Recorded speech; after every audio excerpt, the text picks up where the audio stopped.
పిత్తజంభూఫలచారు భక్షణం ఉమాసుతం శోక వినాశకారణం నమామి విఘ్నేశ్వర పాద పంకజం.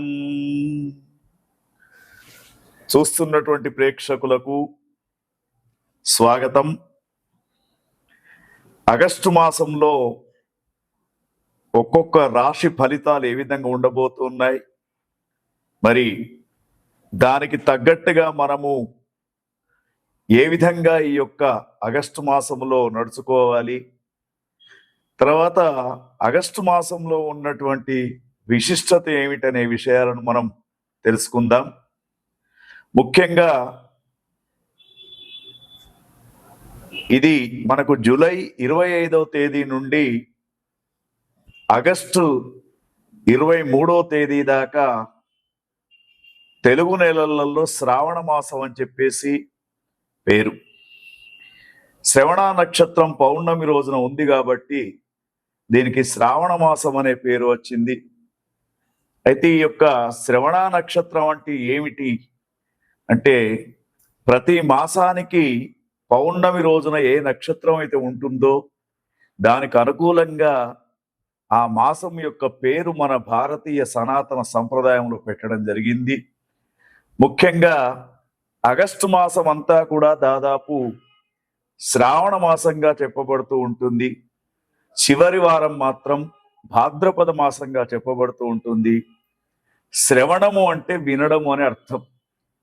నవవిధ భక్తి మార్గాలలో శ్రవణ భక్తి అనేది కూడా ఒక భక్తి మార్గం.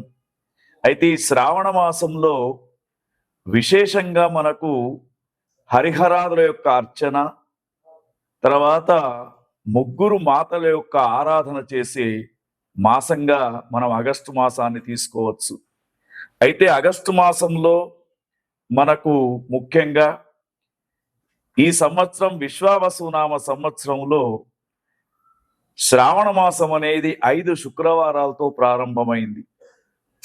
ఈ 5 శుక్రవారాలు చాలా, శుక్రవారం అంటేనే మహాలక్ష్మి వారంగా చెప్పుతూ ఉంటాం. అయితే 5 శుక్రవారాలు వచ్చినటువంటి యొక్క శ్రావణ మాసంలో, ఆగస్టు మాసంలో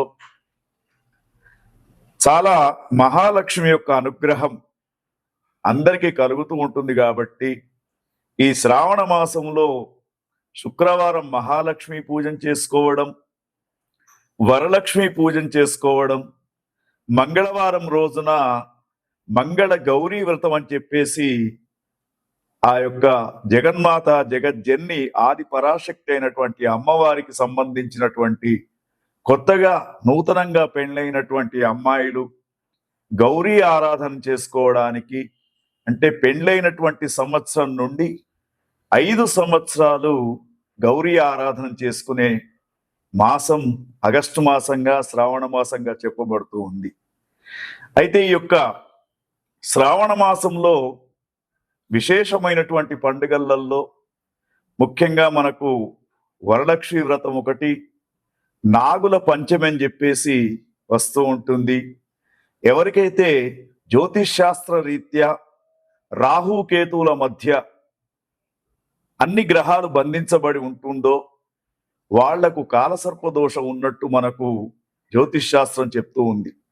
ఈ కాలసర్పదోషం ఉన్నటువంటి వారు ముఖ్యంగా నాగుల పంచమి రోజున పుట్టలో పాలు పోయడం, నాగ ఆరాధన చేయడం అనేది విశేషంగా మనం ఆగస్టు మాసంలోనే చేస్తూ ఉంటాం. తర్వాత మరొక పండుగ వరలక్ష్మి వ్రతం అంటాం. ఈ వరలక్ష్మి వ్రతం ఏమిటంటే, మనకు సిద్ధలక్ష్మి, మోక్షలక్ష్మి, జయలక్ష్మి, సరస్వతి, శ్రీలక్ష్మి, వరలక్ష్మిశ్చ ప్రసన్న మమ సర్వదా అని చెప్పేసి, వరలక్ష్మి అంటే వరాలను ఇచ్చే లక్ష్మీమాతగా చెప్తూ ఉంటారు. ఎవరెవరికి అష్టలక్ష్మి స్వరూపంతో ఉన్నటువంటి అమ్మవారి యొక్క ఆరాధన చేయడం, కొంతమందికి ధాన్యలక్ష్మి కావాలి, కొంతమందికి విద్యాలక్ష్మి కావాలి, కొంతమందికి ధైర్యలక్ష్మి కావాలి, కొంతమందికి సంతాన లక్ష్మి కావాలి. ఇట్లా 8 స్వరూపాల్లో ఉన్నటువంటి లక్ష్మీమాత అనుగ్రహం పొందడానికి విశేషమైనటువంటి వ్రతమే వరలక్ష్మి వ్రతంగా చెప్తూ ఉంటారు. అది ఆగస్టు 8వ తేదీన ఎవరికైతే గురుబలం చక్కగా లేదో, ఎవరికైతే వ్యాపారం చక్కగా నడవడం లేదో వారి యొక్క భార్యలు తప్పకుండా వరలక్ష్మి వ్రతాన్ని చేసుకుంటే వ్యాపార వృద్ధి, ధనము, ఆదాయం ఇవన్నీ కూడా లభించే అవకాశం ఉంది. తర్వాత మనకు తదుపరి తేదీ చూసుకున్నప్పుడు మరి ఈ ఆగస్టు మాసంలోనే మనకు ముఖ్యంగా జంధ్యాల పౌర్ణిమ అని చెప్పేసి, రాఖీ పౌర్ణమి అని చెప్పేసి 2 పండుగలు ఒకటే రోజు చేస్తూ ఉంటారు. బ్రాహ్మణోత్తములంతా కూడా నూతన యజ్ఞోపవీత ధారణం చేసుకొని గాయత్రి ఉపాసన చేస్తారు. తర్వాత ముఖ్యంగా రక్షాబంధన్ అనే పండుగను సోదర సోదరీ భావంతో ప్రతి ఒక్కరు జరుపుకునే పండుగ మనకు ఆగస్టు మాసంలోనే ఉంది. మరి నేను నీకు రక్ష, నువ్వు నాకు రక్ష, మనం దేశానికి రక్ష అని చెప్పుకునే ఒక అద్భుతమైనటువంటి పండుగ కూడా మనకు ఆగస్టు మాసంలోనే వస్తూ ఉంది. దానితో పాటు మరి దేశానికి స్వాతంత్రం అనేది రావడం 15 ఆగస్టు కూడా మనకు ఆగస్టు మాసంలోనే స్వాతంత్ర దినోత్సవాన్ని జరుపుకుంటూ ఉంటాం. దానితో పాటు వసుదేవ సుతం దేవం కంస చాణూరమర్ధనం దేవకీ పరమానందం కృష్ణం వందే జగద్గురు అని చెప్పేసి కృష్ణ పరమాత్మ ఆవిర్భవించడం కూడా మనకు ఆగస్టు మాసంలోనే మనకు మరి ఈ యొక్క శ్రావణ బహుళ అష్టమి రోజున కృష్ణ పరమాత్మ యొక్క ఆవిర్భావం అనేది జరిగింది. ఆ కృష్ణ పరమాత్మకు పూజ చేసుకునే అవకాశం కూడా మనకు ఆగస్టు మాసంలోనే ఉంటుంది. ఎవరైతే కృష్ణుని యొక్క పూజ చేస్తారో, ముఖ్యంగా గ్రహస్థితిలో రాహువు, కేతువు, శని, గురువు ఈ గ్రహాలు మంచి లేనటువంటి వారు కృష్ణో రక్షతి రక్షిత అని చెప్పేసి చెప్పబడుతూ ఉంటుంది. మరి కర్షతీతి ఇది కృష్ణ అని చెప్పేసి చెప్పబడుతూ ఉంటుంది. అందరి దుఃఖాలను, అందరి బాధలను పోగొట్టేవాడు కృష్ణ పరమాత్మ కాబట్టి తప్పకుండా మరి కృష్ణాష్టమి రోజున, దాన్నే గోకులాష్టమి అంటారు, ఆ రోజున తప్పకుండా శ్రీకృష్ణుని యొక్క ఆరాధన చేసుకోవడం.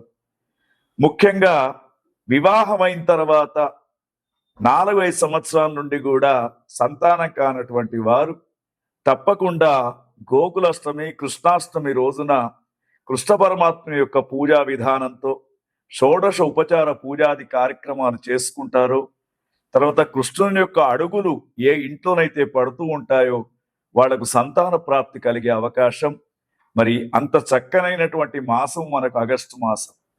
దాంతోపాటు ఆగస్టు మాసం మరి శ్రావణ మాసం చివరిగా చెప్పుకునేది పొలాల అమావాస్య అంటారు. పొలాల అమావాస్య అంటే మనము భారతీయ సనాతన సంప్రదాయంలో భూత దయను, పశువుల పైన కూడా దయను చూపించే ఆచారం మనకుంది. వ్యవసాయం ద్వారా మనకు రోజంతా కూడా కష్టపడి మనకు పంటను పండిస్తున్నటువంటి ఏవైతే గేదెలు ఉంటాయో, తర్వాత ఆవులు, వీటి యొక్క ఆకారాన్ని మట్టితో తయారు చేసి వాటిని పూజించడమే పొలాల అమావాస్య అని చెప్పేసి అదొక పండుగను కూడా మనం చేసుకుంటూ ఉంటాం. మరి ఇవన్నీ కూడా మనకు ఆగస్టు మాసంలోనే చాలా వైభవంగా జరుపుకునే పండుగలు. ఆగస్టు మాసము మొత్తం కూడా ఏ రోజైనా కూడా ఒక పండుగ రూపంలో జరుపుకోవడానికి అవకాశం ఉంటుంది. కాబట్టి మనం ఇప్పుడు ఆగస్టు మాసంలో చెప్పుకోబోయే 12 రాశి ఫలితాలకు అనుగుణంగా మీకు ఏ గ్రహం అయితే బాగా లేదో, ఇప్పుడు మేము చెప్పిన దానిలో ఆ యొక్క భగవంతుని యొక్క ఆరాధన, భగవతి యొక్క ఆరాధన చేసుకొని ఈ ఆగస్టు మాసాన్ని విజయవంతంగా జరుపుకోవడానికి అవకాశం ఉంటుంది. గురుర్ బ్రహ్మ గురుర్ విష్ణు గురుర్దేవో మహేశ్వర గురుర్ సాక్షాత్ పరబ్రహ్మ తస్మై శ్రీ గురవే నమః. చూస్తున్నటువంటి ప్రేక్షకులకు స్వాగతం. విశ్వావసునామ సంవత్సరంలో ఆగస్టు మాసంలో 3వ రాశి అయినటువంటి మిథున రాశి వారికి ఏ విధంగా ఉందో ఒకసారి పరిశీలన చేద్దాం. మరి మిథున రాశి వారికి ఆగస్టు మాసంలో ఉన్నటువంటి గ్రహస్థితిని చూసినప్పుడు వీరికి రవిగ్రహం అనుకూలంగా ఆగస్టు 17వ తేదీ నుండి 31వ తేదీ దాకా సూర్యుడు అనుకూలంగా ఉంటాడు. తర్వాత ముఖ్యంగా వీరికి బుధగ్రహం 2వ స్థానంలో అనుకూలంగా ఉన్నాడు. తర్వాత శుక్రగ్రహం కూడా 1, 2 స్థానాలలో అనుకూలంగా ఉన్నాడు. తర్వాత వీరికి కేతుగ్రహం మాత్రం అనుకూలంగా ఉన్నాడు. గ్రహస్థితిని అనుసరిస్తే ఈ మాసం వీరికి మిశ్రమ ఫలితాలు కనబడుతూ ఉన్నాయి. అయితే మిథున రాశి వారికి గ్రహస్థితికి చూసినప్పుడు కొంతవరకు అనుకూలమైనటువంటి స్థితి ఉన్నందున వాణిజ్యానికి సంబంధించినటువంటి ఆర్థిక లాభాలను పొందుతారు. వీళ్ళు ఎవరైతే వ్యాపారస్తులు, రైతన్నలు మిథున రాశిలో ఉన్నారో వాళ్ళకి యొక్క ఆగస్టు మాసం కొంత లాభదాయకంగా ఉంటూ ఉంటుంది. చేపట్టినటువంటి పనుల్లో పురోగతి అనేది, అభివృద్ధి అనేది కనబడుతూ ఉంది. తర్వాత మీకు మీ మనోధైర్యమే మీకు ముఖ్యమైనటువంటి ధైర్యం, ఆయుధంగా ఉంటూ ఉంటుంది. ఓర్పు అనేది మీ విజయానికి సంకేతంగా మారుతూ ఉంటుంది. ప్రతి నిర్ణయంలో సమయానుకూలంగా వ్యవహరించడం అనేది మిథున రాశి వాళ్ళు తెలుసుకోవాలి. అదేవిధంగా మరి ముఖ్యంగా ఉద్యోగ సంబంధ విషయాలలో శ్రమను తగ్గించే మార్గాలు చూసుకోవాలి. చాలా వరకు శ్రమ పడతారు ఉద్యోగస్తులు. కొంతవరకు పై అధికారుల నుండి మెప్పుదల సరిగ్గా లభించకపోవచ్చు.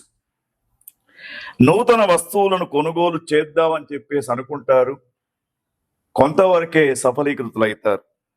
తర్వాత ముఖ్యంగా వీరికి ఆరోగ్యం పట్ల కొంతవరకు మరి గర్భ సంబంధమైనటువంటి వ్యాధులు కొంతవరకు ప్రబలే అవకాశం ఉంది.